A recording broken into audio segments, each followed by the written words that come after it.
আসসালামু আলাইকুম বন্ধুরা। রোজা এবং ঈদ আনন্দের পরে নিশ্চয়ই ভালো আছেন আর সবাই। ঈদের পরে একটা বিয়েতে গায়ে হলুদের কেকের অর্ডার ছিল, সেটাই তৈরি করেছি আপনাদের সাথে শেয়ার করব বলে। এখন কেকের বেসটা তৈরি করেছি, সেটা এখানে শো করব না, কারণ সব মিলিয়ে অনেক লম্বা সময় লেগে যায়। আমি শুধু কেকের ডেকোরেশনটা, গায়ে হলুদের কেকের ডেকোরেশন কিভাবে করব সেটাই দেখাচ্ছি আপনাদের। আমার সাথেই থাকবেন। 2 পাউন্ড কেকের ছিল এটা, ডেকোরেশন ছিল। কেক স্লাইস করে নিয়ে তার উপরে ক্রাম কোটিং দিচ্ছি। কেকের ক্রাম কোটিং অত্যন্ত জরুরি একটা বিষয়। ক্রাম কোটিং করে কেকটা আধা ঘন্টা পরিমাণ ফ্রিজে রেখে তারপর ফিনিশিং টাচ করতে গেলে আপনার কেকের গুঁড়ি গুঁড়ি বিষয়গুলি আর উপরে উঠে আসবে না। কাজেই অবশ্যই এই কাজটা করতে হবে। আমি এখন ক্রাম কোটিং শেষে আধা ঘন্টা ফ্রিজে রেখে ফিরে এলাম আবার আধা ঘন্টা পরে। যেহেতু গায়ে হলুদের কেক, সেই জন্য কেকটাকে সেমি জেল হলুদ কালার দিয়ে ক্রিমটাকে রং করে নিয়েছি আমি। ক্রিমগুলো আপনারা ক্রিমের সাথে রং মিশাতে গিয়ে কখনো স্প্যাচুলা ব্যবহার করবেন না, তাহলে দীর্ঘ সময় নাড়াচাড়া করতে গিয়ে ক্রিমটা লিকুইড হয়ে যায় প্রায়। কাজেই ক্রিমে রং মিশিয়ে অল্প সময়ের জন্য ইলেকট্রিক বিটার দিয়ে বিট করে নেবেন কয়েক সেকেন্ড মাত্র, তাহলেই রংটা ভালো মিশে যাবে এবং ক্রিমটাও স্টিফ থাকবে, লিকুইড হয়ে যাবে না। সেই কাজটাই আমি করেছি এবং তারপর 10 মিনিট ফ্রিজে রেখে এটাকে সেট হতে দিয়েছি। তারপর ফিনিশিংয়ের কাজটা শুরু করলাম। কেকের বেস তৈরি, ক্রিম তৈরি, কেক ফ্রস্টিং, যাবতীয় কাজের A to Z কেকের ভিডিও দেওয়া আছে আমার চ্যানেলে। ডেসক্রিপশন বক্সে আমি লিঙ্ক দিয়ে দেবো, প্লিজ দেখে নেবেন। এভাবে স্প্যাচুলা দিয়ে চারদিকে খুব সমান করে ক্রিম লাগিয়ে নিয়ে দেন একটা স্ক্র্যাপার ব্যবহার করব। এবার একটা স্ক্র্যাপার দিয়ে সাইডটা সমান করতে হবে। এই স্ক্র্যাপারটা অত্যন্ত জরুরি বিষয় কেক ফিনিশিংয়ের জন্য। খুব সহজেই দ্রুত সময়ের মধ্যে কেকটা সমান হয়ে যায়।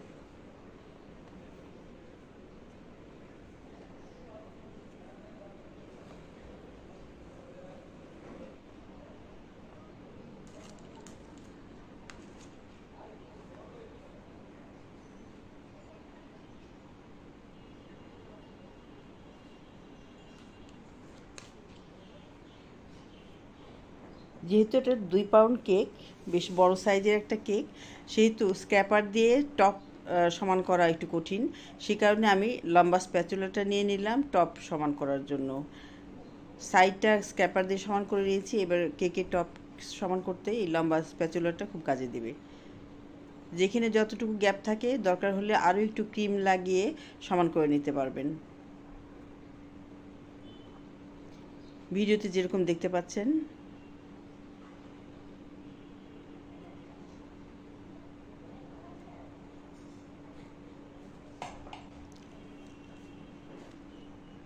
সাইডটা আরও একবার সমান করে নিচ্ছি স্ক্র্যাপার দিয়ে।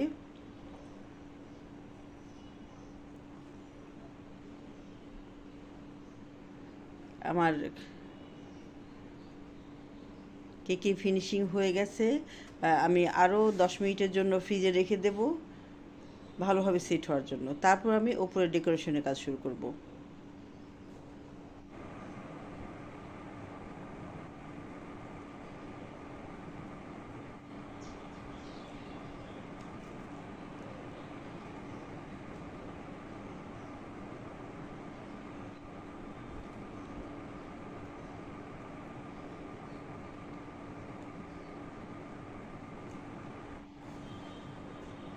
বন্ধুরা, আমি ডেকোরেশনের কাজটা শুরু করেছি ফ্রিজ থেকে বের করে 10 মিনিট পরে, কিন্তু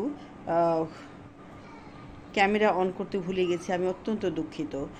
কেকের ওপরে গলার মালা, কানের দুল এবং চুড়ি আমি অফলাইনে করে ফেলেছি।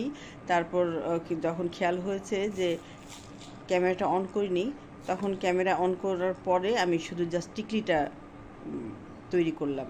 এরপর এগুলিতে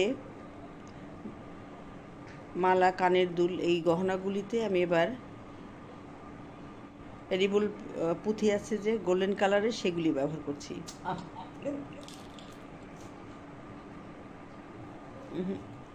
এটা হাত দিয়ে তোলা যাবে না, জাস্ট ফোরসেপ দিয়ে তুলে নিতে হবে।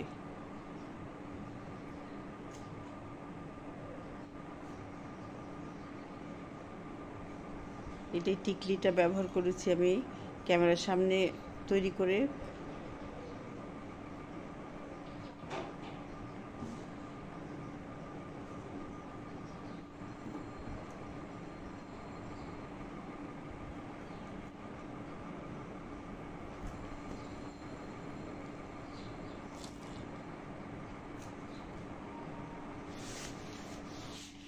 বন্ধুরা, আমার চ্যানেলে যারা নতুন এসেছেন প্লিজ সাবস্ক্রাইব করবেন। পাশে থাকা বেল বাটন অন করে রাখলে আমার সমস্ত ভিডিও নোটিফিকেশন পেয়ে যাবেন সবার আগে। আর যারা ইতিমধ্যেই সাবস্ক্রাইব করেছেন তাদের জন্য অসংখ্য অসংখ্য ধন্যবাদ। ভালো থাকবেন সবাই, আমার চ্যানেলের সাথেই থাকবেন।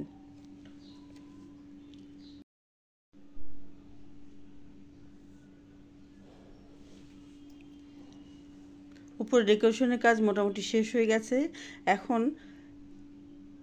কেকের গায়ে যেহেতু জায়গা নেই, কাজে নিচের যে বোর্ডের জায়গা আছে, বোর্ডের উপরে আমি নামটা লিখে দেবো। কার জন্য গায়ে হলুদ হচ্ছে এটা, সেই নামটা আমি বোর্ডের গায়ে লিখে দেবো।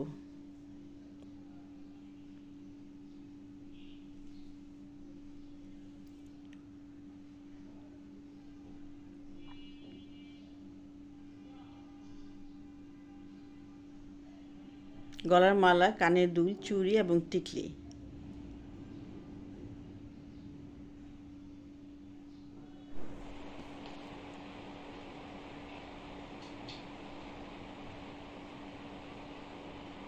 লেখাটা যদিও হলুদ বোর্ডের উপরে খুব মানে ফুটে ওঠেনি, স্পষ্ট হয়নি।